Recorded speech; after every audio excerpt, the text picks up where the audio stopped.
Hello, you're watching World Talks on TVP World. My name is Sascha Fahrbach. Chinese President Xi Jinping is hosting Russian Prime Minister Mikhail Mishustin in the capital. The meeting comes as Moscow grapples with Western sanctions over its continued war in Ukraine. At the same time, Chinese Foreign Minister Wang Yi also had a phone call with his German counterpart.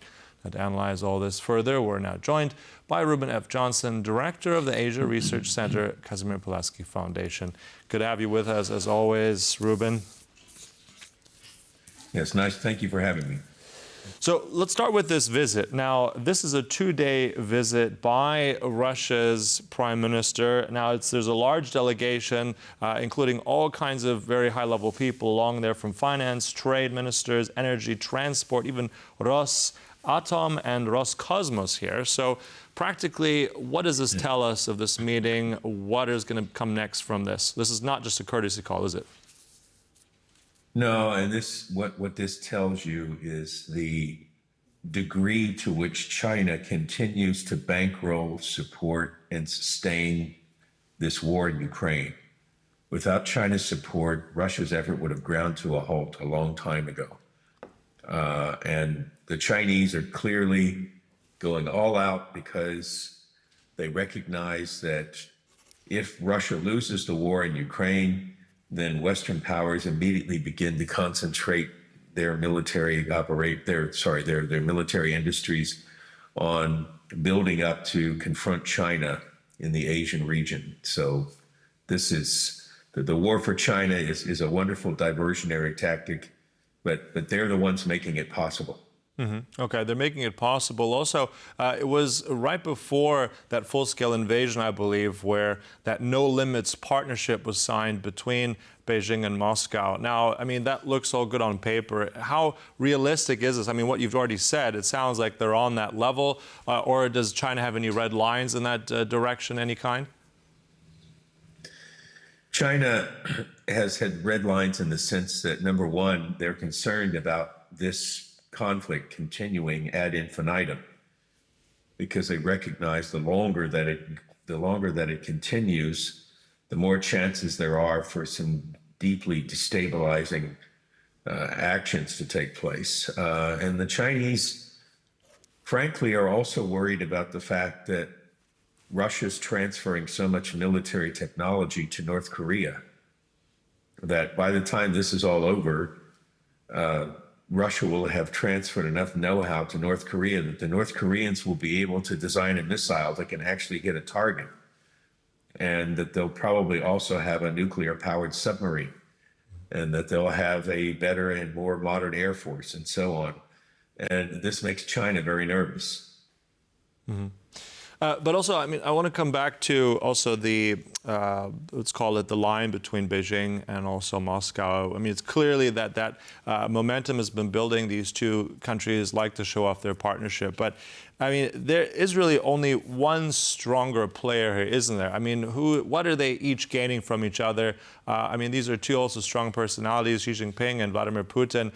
Is that sustainable, and who gains the most out of this? It's not sustainable, because right now Russia is gaining the most. I mean, they're getting what they need from China, particularly in the area of defense production. And those items that China has decided they don't want to send to Russia directly because they're afraid of secondary sanctions, they send through Belarus. So this is something that cannot continue indefinitely, because the Chinese eventually are going to be receiving secondary sanctions from the United States and the EU, and they don't want that. Mm-hmm. But also, I mean, in terms of, you said that Russia's getting a lot of this, but if we look also what China's role in this is, I'm kind of curious on your view. I'm thinking very much also cheap fuel energy. Is that the ticket for them, or what's their takeaway here? Well, cheap fuel, yeah, cheap energy, and a lot of other rare earth minerals. That's China's big card that they're playing now. But there are plenty of extractive industries that Russia has, which China still requires access to. And the Chinese, of course, are now they're getting, not only are they getting energy from Russia, but they're getting energy at prices. The deals that are being cut would have been unthinkable before the war because they're so slanted in favor of China, the trading terms. And then lastly, the Chinese are getting their hands on some Russian military technology that they've wanted for a long time, but the Russians haven't been willing to sell it to them until now. Mm-hmm. And also on a bigger level, I mean, on one hand, we still know that in most cases, Vladimir Putin and Russia, I mean, they're by no means welcome around the world, but yet they're not the pariah that I think the West has tried to push them for. China, as you said, in a position where they're helping Russia in this effort with Ukraine. They're gaining out of it as well. What does that mean for also China's greater role, not just in the Pacific, but across the world? Do they have momentum here? What did they gain out of this partnership politically on a global level? Well, they think that they gain the ability to act in Asia, in the Asian region. They can act almost with impunity because, as I said earlier, the West is too tied up in this other conflict. Mm-hmm. And too much of our productive capacity and too much of our armed forces are committed now in the European theater. So it makes it easier for them to cause trouble throughout Asia. Mm-hmm.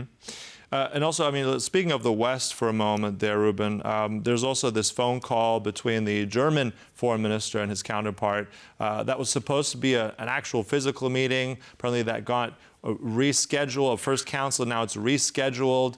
I mean, this is a big thing to organize. Reading between the lines there, that meeting was actually then moved, now it's a phone call. What do we make of that relationship between also China and Germany? Well, the Chinese-German relationship has been complicated for years now. Under Angela Merkel, the Chinese were getting away with murder in some respects with their relations with Germany. There's an inordinate amount of Chinese influence in Germany. The German internal security services have reported about it. They even wrote a document a few years ago saying that there was an alarming rise in what the Chinese were doing inside of Germany. And then that report was deep-sixed and not distributed as originally planned. Germans realize they have a problem there. And this is one way of putting down a marker, perhaps, that Merz's government is going to take a stronger line with the Chinese. Mm-hmm. Okay. Now, there's apparent also a visit planned in the not too distant with actually Chancellor Merz going to China. I just want to read out from the Chinese Foreign Minister's statement after this call, by the way, from this call between Vatful and also Wang Yi. The differences are hard to avoid. Both sides should enhance trust. Now, do you think Merz's visit is going to follow that advice, or where are we seeing this relationship go? I think they're wishing that Angela Merkel was still running the country. That's what I think. Mm-hmm. I don't think Merz's visit is going to continue along the line that the Chinese will approve of. Mm-hmm. Okay. Well, it's always been that strange position, right? Because, I mean, with Germany, with the European Union, always trying to strive for some kind of economic relationship between the Chinese, but also having that transatlantic partnership with the United States. So ultimately, where do you think all these things are moving in the next few months? In the next few months, I look for relations between China and the West to get worse. For the simple reason that they're continuing to act in different parts of the world in ways that are contrary to the interests of the transatlantic alliance.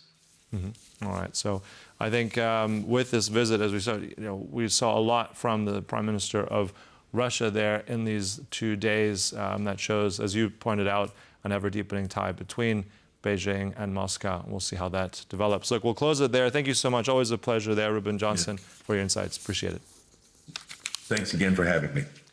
And thank you for watching. That concludes World Talks, but stay tuned right here on TVP World for more. Goodbye.